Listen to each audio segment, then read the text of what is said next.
नमस्कार। मैं कमल किशोर, प्रवक्ता शोध, एससीईआरटी लखनऊ।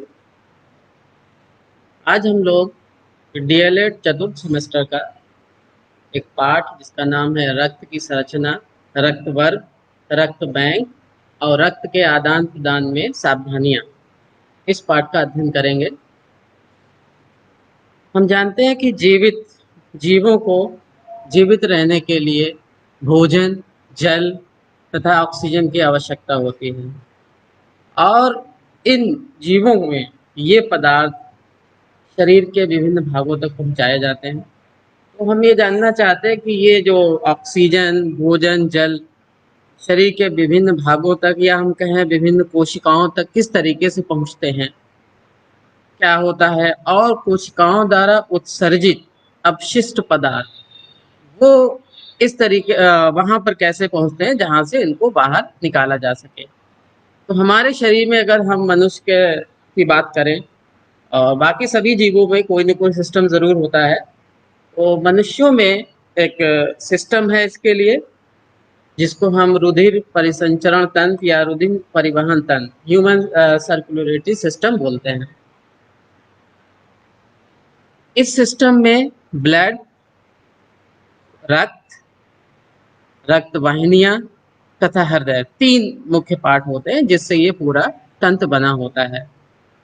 तो हम इन तीनों के बारे में एक एक करके आज अध्ययन करेंगे। सबसे पहले रक्त की बात करते हैं।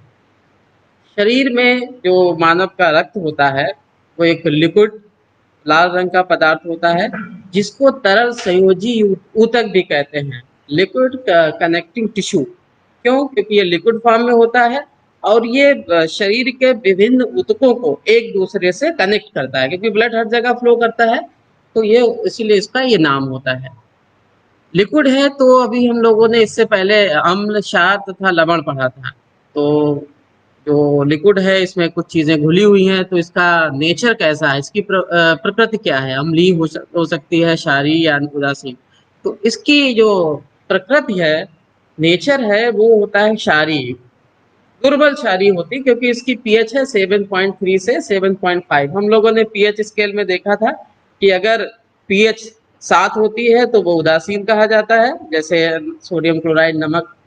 और अगर 7 से ज्यादा होती है, जितनी ज्यादा होगी उतना ही वो क्षारीय होगा। तो ये दुर्बल क्षार होता है, बहुत मामूली क्षारीय नेचर होता है। अगर हम इसकी मात्रा की बात करें शरीर में, तो शरीर में ये पूरे बॉडी वेट का 7 से 8% होता है। अगर हम 70 kg का माने मनुष्य, तो उसमें आप निकाल से 5 से 5.5 लीटर तक हो सकता है। महिलाओं में इसकी मात्रा थोड़ी सी कम होती है।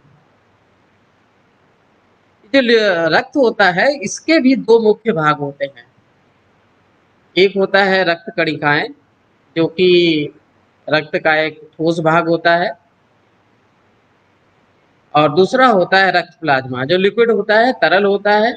और जो रक्त कणिकाएं होती हैं, जो ठोस भाग है, वो पूरे रक्त का करीब 45% होता है, और बाकी भाग लगभग 55% रक्त प्लाज्मा होता है।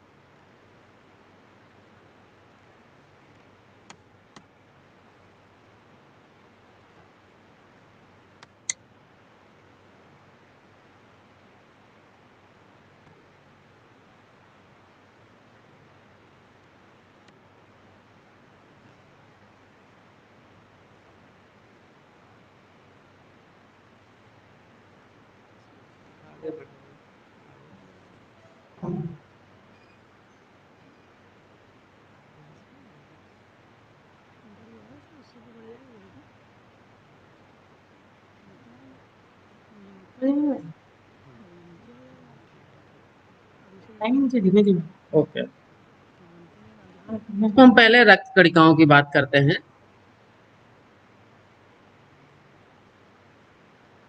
जो रक्त का ठोस भाग है, ये एक डायग्राम आपके सामने है, जो एक ब्लड वेसल है उसमें दिखाया गया है। तो इसमें आपको कई प्रकार की कणिकाएं दिखाई दे रही हैं। इसमें एक रेड कलर की है, बाई कॉन्वेक्स शेप है इनका, उभयतल जिसको हिंदी में कहते हैं। और कुछ अलग अलग टाइप की और भी कणिकाएं हैं। ये रक्त कणिकाएं हैं जिसमें white blood cells, platelets, red blood cells, ये कुछ कणिकाएं हैं।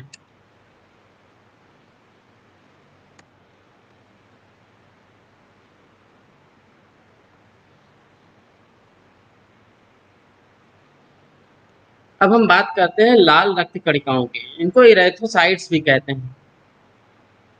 इन्हीं की वजह से रक्त का रंग जो है वो लाल होता है। अगर हम एक एडल्ट की बात करें कि वयस्क मनुष्य में इसका निर्माण कहाँ बनती है, अगर हम जानना चाहें तो ये बोन मैरो में, जिसको अस्थि मज्जा कहते हैं, हड्डियां जो बड़ी हड्डियां होती है उसमें बनता है। अपने हड्डियों में अगर हड्डियों के अंदर एक गूदा जैसा होता है पदार्थ, ब्राउन कलर का, उसको अस्थि मज्जा कहा जाता है।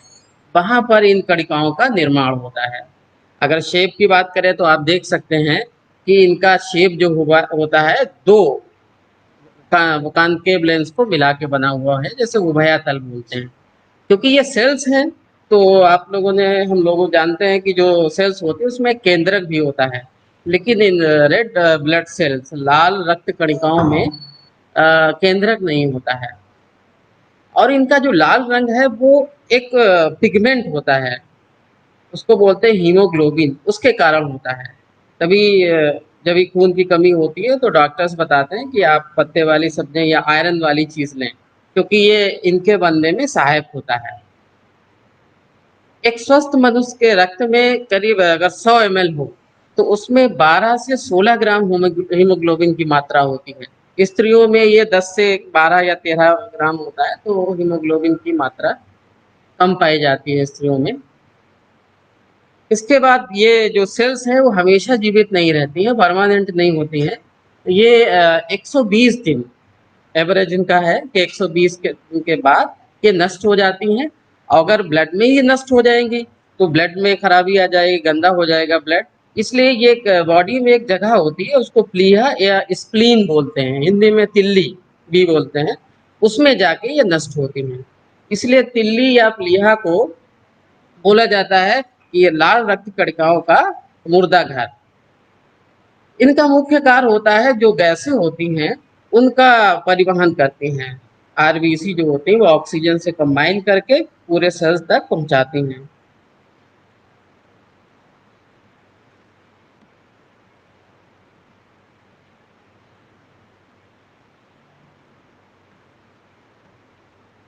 अब दूसरी जो कणिकाएं होती हैं उनको बोलते हैं श्वेत रक्त कणिकाएं, व्हाइट ब्लड सेल्स, डब्ल्यूबीसी भी शॉर्ट में, या इनको ल्यूकोसाइट्स भी कहते हैं। इसका शेप आप देख सकते हैं स्लाइड में। ये कई प्रकार की होती हैं, 5 प्रकार की हैं, सबका अलग अलग शेप है और काम भी होता है। ये रंगहीन होती हैं क्योंकि इसमें कोई कलर पदार्थ नहीं होता है। इसमें जो कलर आपको दिख रहा है वो स्टेन किया गया है। इनकी संख्या जो होती है प्रति घन मिलीमीटर, अगर हम आप आयतन की बात करें प्रति घन मिलीमीटर में, इसकी जो नंबर है वो 6000 से 8000 होता है। इनका निर्माण भी अस्थि मज्जा में होता है, जहाँ पर आरबीसी बनती हैं वहीं पर इनका भी निर्माण होता है। लेकिन ये शॉर्ट लिव्ड होती हैं, बहुत कम टाइम के लिए जीवित रहती हैं। जब ज़रूरत होती है तभी ज़्यादा अमाउंट में बनती हैं। इनका 1 से 4 दिन तक रहती हैं। जैसे हमारे चोट लग जाती है कहीं पर, या कोई एंटीजन दे दिया गया, या आपने देखा हो आपको बर या कोई मधुमक्खी या कोई कीड़ा काट लेता है तो वहाँ पर सूजन हो जाती है। तो होता क्या है वहाँ पर, ये जो श्वेत रक्त कणिकाएं हैं, क्योंकि इनका काम होता है कि कोई भी नुकसान वाली चीज़ हमारे शरीर के अंदर प्रवेश करती है तो उनको नष्ट करने का काम होता है, तो उस समय ज़्यादा अमाउंट में बनने लगती हैं और शरीर के ब्लड बाकी पार्ट से भी ये दौड़ के वहाँ पर पहुँच जाती हैं। इसलिए जो सूजन है वो बढ़ जाती है। हालांकि उनको बहुत रोका जाता है कि नहीं तो उस पार्ट में बहुत ज़्यादा जमा हो जाएंगी, तो इनका एक काम होता है। ये कई प्रकार की होती हैं, हम डायग्राम में भी देख सकते हैं। ये न्यूट्रोफिल्स कुछ का नाम होता है, ईओसिनोफिल, बेसोफिल, लिम्फोसाइट और मोनोसाइट, ये नाम है। इनका अपना अपना काम होता है। लेकिन इनका जो मुख्य काम यही होता है कि ये शरीर को प्रतिरक्षा प्रदान करती हैं, रोगों से लड़ने का काम है इनका। जब भी कोई माइक्रो ऑर्गेनिज्म, जो जीवाणु या विषाणु या जो फंजाई वगैरह होते हैं या कोई विषैली चीज़ हमारी बॉडी में पहुंच जाती है, तो ये उनको नष्ट करने का काम करते हैं।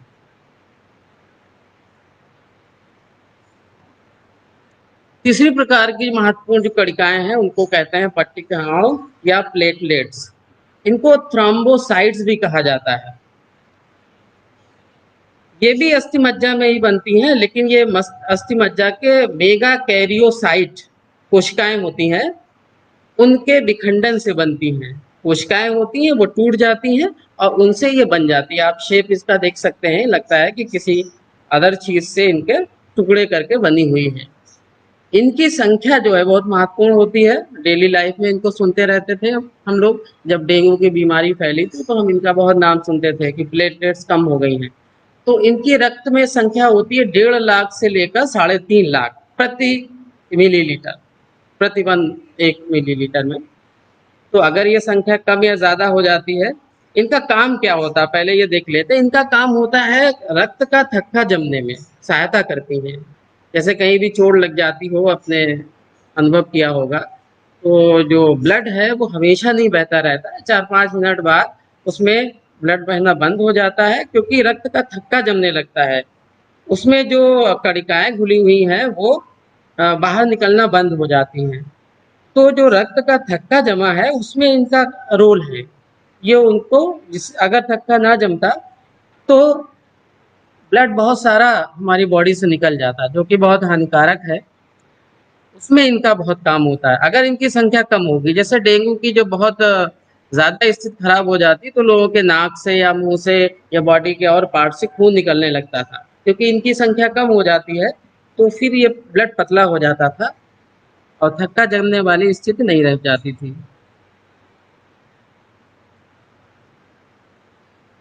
अभी हमने रक्त कणिकाओं की बात की। जो ठोस भाग होता है उसमें हमने देखा कि आरबीसी होती हैं ब्लड में, जिनका काम होता है कि जो श्वसन में गैसेस हैं उनका आदान प्रदान करती हैं। दूसरा था श्वेत रक्त कणिकाएं, जिनका मुख्य काम था कि वो रोगों से लड़ती हैं।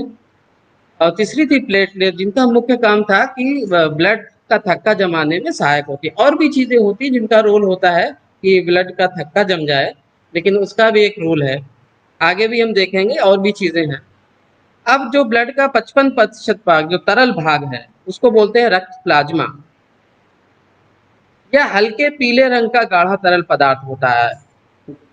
ये इसका रेड तो इसलिए था क्योंकि उसमें आरबीसी थी। अगर उनको निकाल दिया जाए आरबीसी को, तो उसका जो पार्ट बचेगा उसको प्लाज्मा बोलते हैं। इसमें जो प्लाज्मा है उसमें भी 90 से 92% जल होता है और बाकी होते कार्बनिक और कार्बनिक पदार्थ, मतलब ऑर्गेनिक और इनऑर्गेनिक। ऑर्गेनिक पदार्थ में क्या होते हैं, कुछ प्रोटीन्स होती हैं जिसमें फाइब्रिनोजन नाम है, ग्लोबुलिन, एल्बुमिन। इन तीनों प्रोटीन के अपने अपने काम है ब्लड में। जैसे फाइब्रिनोजन का थक्का जमने में सहायता करती है ये, और भी जो एल्बुमिन और ग्लोबुलिन, इनका भी ब्लड की जो सांद्रता वगैरह है, परासरण दाब है, इनको मेंटेन रखने में काम करता है। अकार्बनिक पदार्थ मिनरल्स, ब्लड में कैल्शियम, मैग्नीशियम, बाइकार्बोनेट, क्लोराइड, ये आयन घुले रहते हैं। इनका भी बहुत इंपॉर्टेंट रोल होता है। अभी हम लोगों ने बात कर चुके हैं कि जो प्लाज्मा में फाइब्रिनोजन प्रोटीन होती है, ये ब्लड का स्कंदन या थक्का जमाती है। एक और टर्म सुनते हैं सीरम। यह क्या होता है, चोट लगने के बाद जब थक्का जम जाता है तो थोड़ी देर बाद हम देखते हैं ब्लड से एक बहुत लाइट येलो कलर का लिक्विड निकलता हुआ दिखाई देता है, वही होता है सीरम। उसमें क्या होता है, प्लाज्मा सीरम में फर्क है। जो प्लाज्मा होता है उसमें बहुत सी चीजें होती हैं। जैसे अभी प्रोटीन हमने देखा, फाइब्रिनोजन, ग्लोबुलिन, एल्बुमिन, ये भी होती हैं प्लाज्मा में। अब जब थक्का जम जाता है तो इन प्रोटीन्स का इस्तेमाल हो जाता है थक्का जमाने में, और जो बाकी जो पार्ट बचता है वही बोला जाता है सीरम।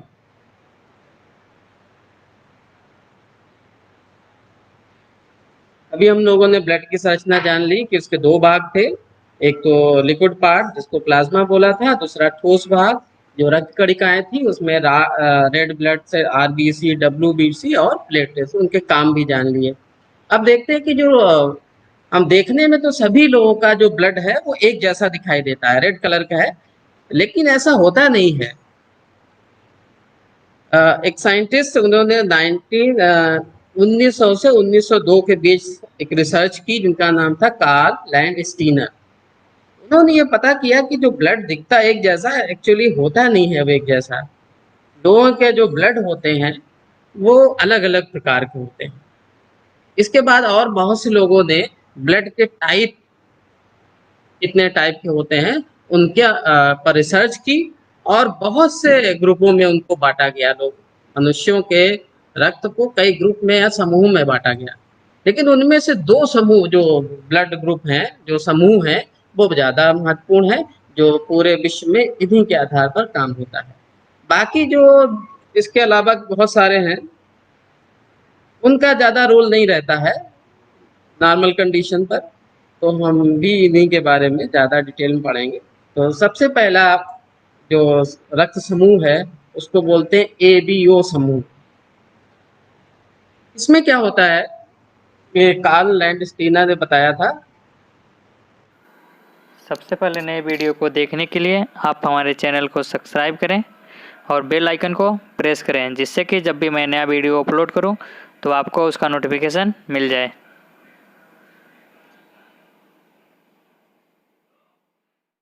कि जो ब्लड होता है मनुष्यों का उसमें कुछ जो आरबीसी है उसकी सतह पर कुछ विशिष्ट प्रकार की प्रोटीन के अणु होते हैं, चिपके होते हैं। और सभी मनुष्यों के जो आरबीसी हैं उनमें समान प्रकार के प्रोटीन के अणु नहीं होते हैं, अलग अलग होते हैं।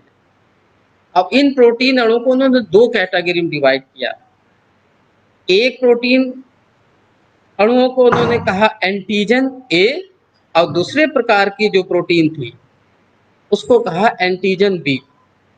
तो जिन मनुष्यों में एंटीजन ए टाइप की प्रोटीन थी, एंटीजन क्या होता है? एंटीजन एक कुछ ऐसे पदार्थ होते हैं जो शरीर में जो रोगों से लड़ने की जो मशीनरी होती है उसको एक्टिवेट करते हैं। तो एंटीजन ए कहा उस प्रोटीन को, और दूसरे ब्लड में जिसमें दूसरे टाइप की प्रोटीन थी उसको एंटीजन बी कहा।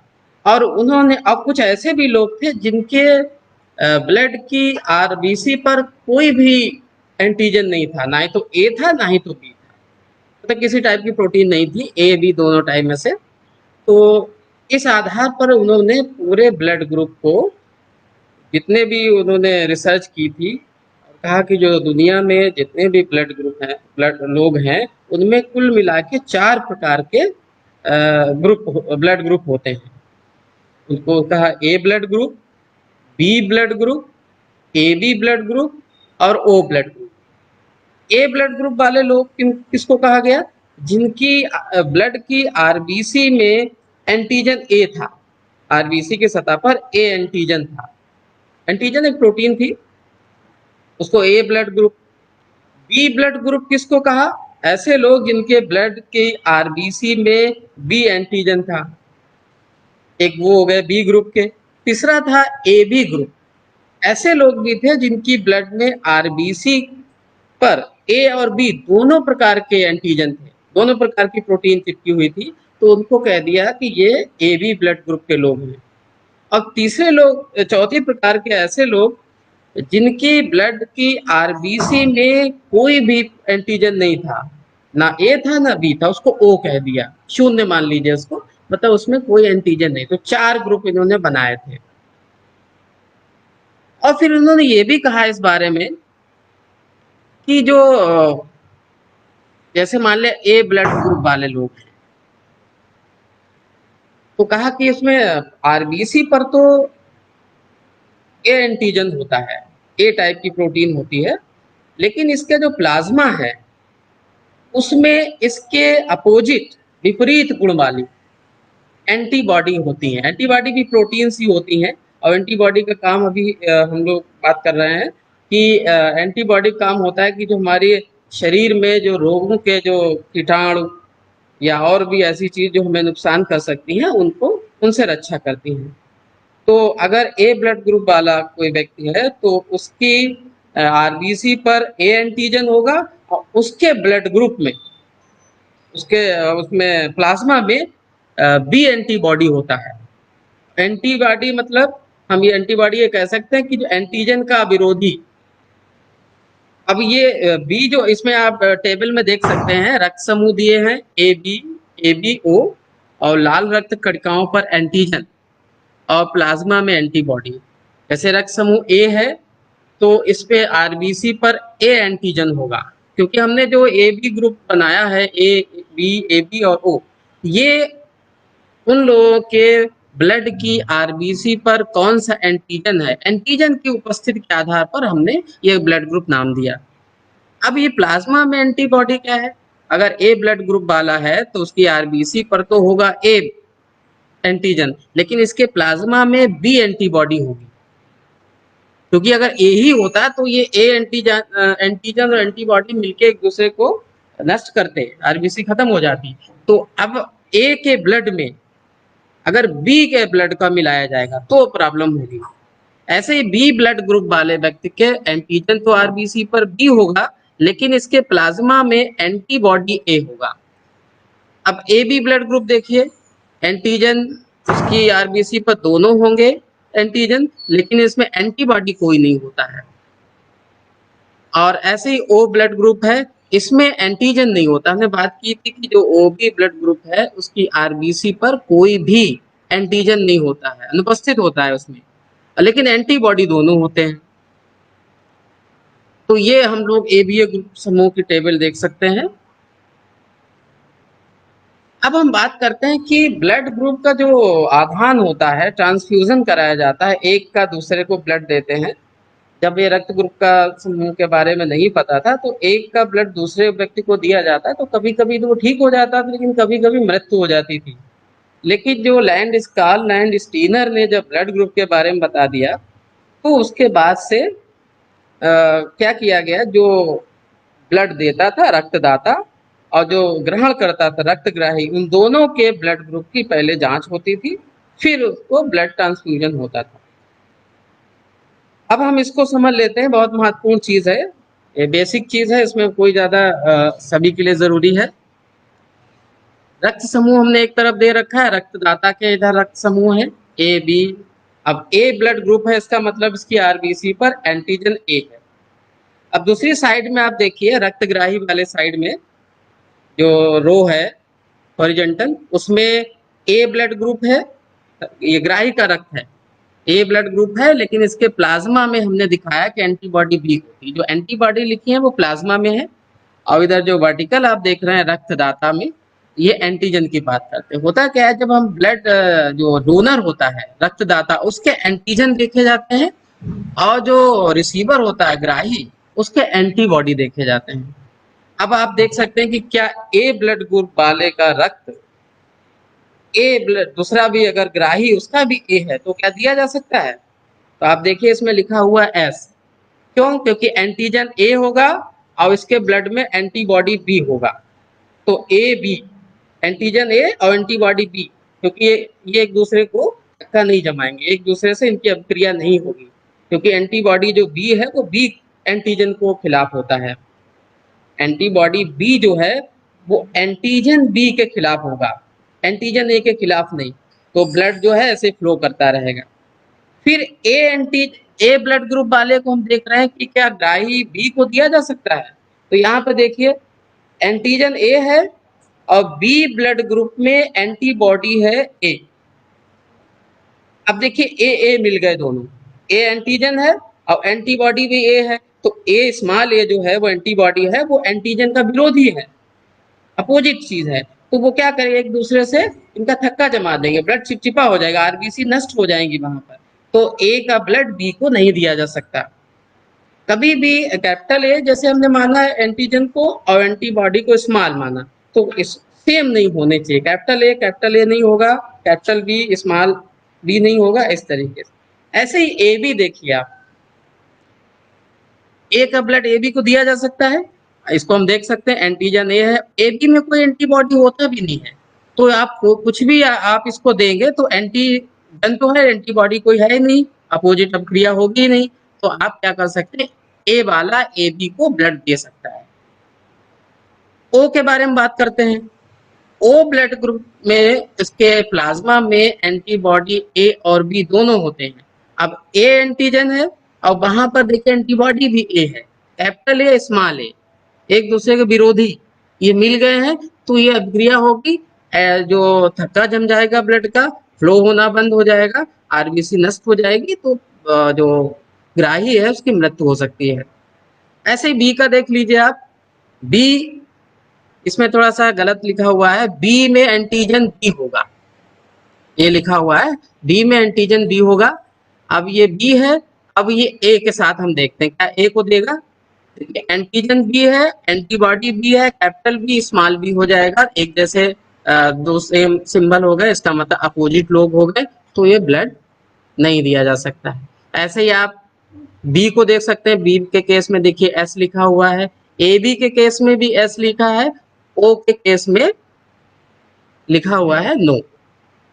अब बात करते हैं ए बी ब्लड। आपने ये भी बहुत ज्यादा सुना होगा, पढ़ा भी होगा बुक्स में कि ए बी जो ब्लड ग्रुप है वो यूनिवर्सल रेसिपिएंट होता है, और ओ जो होता है यूनिवर्सल डोनर, मतलब ओ है वो सभी को अपना ब्लड दे सकता है, वो ब्लड ग्रुप वाला व्यक्ति अपना ब्लड किसी को दे सकता है, और जो ए बी है वो सभी का ले सकता है। तो यहाँ पर आप देखिए क्यों ऐसा होता है, जो ए बी ब्लड ग्रुप वाला व्यक्ति है उसके में एंटीजन ए और बी दोनों होते हैं। अगर आप ए वाले को देंगे, अगर इसका ब्लड आपको ए ब्लड ग्रुप वाले को देंगे, तो ए ब्लड ग्रुप में एंटीबॉडी बी है, तो बी और यहाँ से कैपिटल बी, डोनर के एंटीजन बी, और जो ग्राही है उसमें एंटीबॉडी बी, ये अपोजिट लोग मिल जाएंगे, तो यहाँ पर ऐसा नहीं हो सकता। बी के केस में भी ऐसा नहीं होगा। ए बी में देखिए, अगर क्योंकि एंटीबॉडी कोई है ही नहीं, तो यहाँ पर भी ब्लड दिया जा सकता है, ओ को नहीं दिया जा सकता है। अब देखिए नीचे है ओ में कोई एंटीजन होता ही नहीं है, तो अगर हम इसको इसका ब्लड किसी को भी देंगे, सभी को, क्योंकि एंटीजन है नहीं, तो बाकी में जो ग्राही में एंटीबॉडी होती है, तो एंटीजन एंटीबॉडी के बीच अभिक्रिया होगी नहीं, तो ओ इसलिए सभी को ब्लड दे देता है। इसलिए ओ ब्लड ग्रुप वाले को बोला जाता है कि वो यूनिवर्सल डोनर है, और ए बी जो है यूनिवर्सल एक्सेप्टर होता है।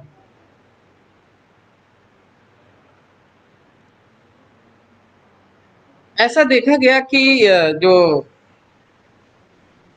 जब कार्ल एंड स्टीनर ने बता दिया कि ब्लड ग्रुप अगर हम मिला लें, तो उसके बाद अगर ब्लड का जो ट्रांसफ्यूज़न किया जाए तो सब ठीक होगा। लेकिन कभी-कभी इसके बाद भी, ब्लड ग्रुप पता होने के बाद भी प्रॉब्लम शुरू हो गई, तो उसमें देखा गया ऐसा क्या, फिर रिसर्च हुई, फिर इन्होंने कार्ल एंड स्टीनर और दूसरे साइंटिस्ट वीनर, इन दोनों ने रिसर्च की, और इन्होंने कहा कि ब्लड ग्रुप में जो एंटीजन आरबीसी पर तो होते ही हैं, प्रोटीन्स होती हैं ए बी टाइप की, उसके अलावा एक और भी प्रोटीन, विशेष प्रकार की प्रोटीन होती है, जिसको इन्होंने आर एच फैक्टर कहा, नाम दिया R H factor, Rhesus factor, क्योंकि इन्होंने बंदरों पर रिसर्च किया था, तो देखा गया कि ये इस टाइप की प्रोटीन बंदरों में पाई जाती थी, तो उन्होंने सोचा कि ये बंदरों में, तो बंदर को रीसस नाम है उसका, उस बंदर का नाम, उस कैटेगरी का, तो उसको रीसस फैक्टर कहते थे। लेकिन बाद में देखा गया इसी से मिलती जुलती प्रोटीन जो है वो मनुष्यों में भी होती है, तो जब इस प्रोटीन की पता चला, तो देखा गया कि ये प्रोटीन आरबीसी की सरफेस पर ही जैसे एंटीजन था, लेकिन फर्क इतना है कि सभी में नहीं होता, करीब 80 से 85% लोगों में ये आर एच प्रोटीन होती है आरबीसी पर, और करीब 15 से 20% लोगों में नहीं होता है। तो जिन जिन व्यक्तियों के ब्लड की आरबीसी पर ये आर एच फैक्टर होता है, उनको कहते हैं पॉजिटिव। जैसे ए ब्लड ग्रुप वाला है, तो उसमें ए एंटीजन है आरबीसी पर, और साथ में ये आर एच एक इस टाइप की भी प्रोटीन है, तो हम उसको कह देते हैं ए प्लस। और अगर ए ग्रुप वाले ऐसे लोग हैं जिसमें नहीं है, तो ए माइनस। तो इसलिए आपने देखा लोग कहते हैं हमारा ब्लड बी प्लस है, कोई कहता है B minus, A plus, A B minus, O plus, ऐसे भी है। तो कुल मिला के आजकल हम लोग 8 ब्लड ग्रुप सुनते हैं। क्यों, किस आधार पर? क्योंकि RH फैक्टर की उपस्थित या अनुपस्थित। RH फैक्टर क्या है? एक प्रोटीन ही है, जैसे एंटीजन होता था वैसे ही ये भी वही है, बस फर्क ये है कि ये इसका काम अलग होता है, नेचर अलग है। तो A plus, A minus, B plus, B minus, AB plus, AB minus, O plus, O minus, 8 category में हम डिवाइड कर सकते हैं। प्लस माइनस से मतलब किसका है? इस RH फैक्टर से संबंधित है। ये भी डिसाइड करता है कि ब्लड हम जब भी एक दूसरे को दिया जाए तो इसको भी देखना जरूरी है, नहीं तो इसमें भी प्रॉब्लम हो सकती है। इसमें क्या होता है, जैसे एक प्लस वाला व्यक्ति है, जो डोनर है उसका भी प्लस है, मान लिया A प्लस है, और दूसरा व्यक्ति भी A प्लस है, तो कोई प्रॉब्लम नहीं होगी। लेकिन एक A प्लस है, दूसरा A माइनस है, तो यहाँ पर दिक्कत होती है। सेम है, माइनस माइनस मिल सकते हैं, प्लस प्लस। और एक चीज और इसमें महत्वपूर्ण ये है कि मान लिया हमने RH पॉजिटिव वाले का ब्लड किसी RH माइनस वाले व्यक्ति में दिया, तो वहां पर दिक्कत होती है। तो इसमें क्या होता है, एक बहुत ही महत्वपूर्ण एग्जाम्पल है इसके लिए। अगर RH प्लस वाले का ब्लड RH माइनस वाले को दिया जाता है तो कभी कभी एक कंडीशन पैदा होती है जिसको बोलते हैं इराइथ्रोब्लास्टोसिस फिटालिस। ये नाम है, मेडिकल नाम है। इसमें क्या होता है, जैसे जो RH प्लस वाले का ब्लड RH माइनस वाले को दे दिया जाता है, तो RH माइनस वाला जो है उसका ब्लड का जो प्लाज्मा है वो RH प्लस के खिलाफ एंटीबॉडी डेवलप कर लेता है, मतलब उसके विरोधी डेवलप कर लेता है। तो क्या होता है कि अगर पुरुष का ब्लड पॉजिटिव है और महिलाओं का नेगेटिव है, तो उनसे जो चाइल्ड डेवलप होता है, तो फर्स्ट चाइल्ड में क्या होता है, जब तक बच्चा की डिलीवरी नहीं होती है उस समय तक बच्चे का जो ब्लड है और उस महिला का मिक्स नहीं होता है तो कोई प्रॉब्लम नहीं। लेकिन जब डिलीवरी के टाइम अगर बच्चे का ब्लड महिला के ब्लड से मिक्स हो जाता है, तो हम जानते हैं कि महिला का ब्लड माइनस था तो अब बच्चे का प्लस था, तो उसकी वजह से महिला के रक्त में एंटी RH के खिलाफ एंटीबॉडी बन जाती है, और वो पता है एंटीबॉडी और मिल जाएंगे तो वही कोagulation की स्थिति हो जाती है। तो फर्स्ट चाइल्ड में कोई प्रॉब्लम नहीं होती, लेकिन सेकेंड बार भी अगर ऐसा होता है तो महिला के ब्लड में पहले से एंटीबॉडी है और बच्चे का H पॉजिटिव होगा, तो वहां पर कोagulation की दिक्कत होगी। अगर ब्लड मिक्स होगा तो बच्चे का के अंदर नुकसान होगा। इसलिए जैसे ही बच्चे की डिलीवरी होती है तुरंत उसको एंटी RH का इंजेक्शन वगैरह दिया जाता है। तो ऐसी कंडीशन को, तो आज हम लोगों ने ब्लड के बारे में, ब्लड ग्रुप के बारे में जाना, और ये भी देखा कि ब्लड ग्रुप के जो ट्रांसफ्यूजन में क्या क्या सावधानियां रखनी चाहिए, ये भी देख लिया है। तो आप लोग इसमें क्या कर सकते हैं, जो टेबल ABO ग्रुप की है उसको आप बनाइए और उसको मैच कराइए, और इसको आप बाकी जिससे संबंधित चेक लिस्ट बना के देख सकते हैं किसको ब्लड किसको दिया जा सकता है। Thank you. सबसे पहले नए वीडियो को देखने के लिए आप हमारे चैनल को सब्सक्राइब करें और बेल आइकन को प्रेस करें, जिससे कि जब भी मैं नया वीडियो अपलोड करूं तो आपको उसका नोटिफिकेशन मिल जाए।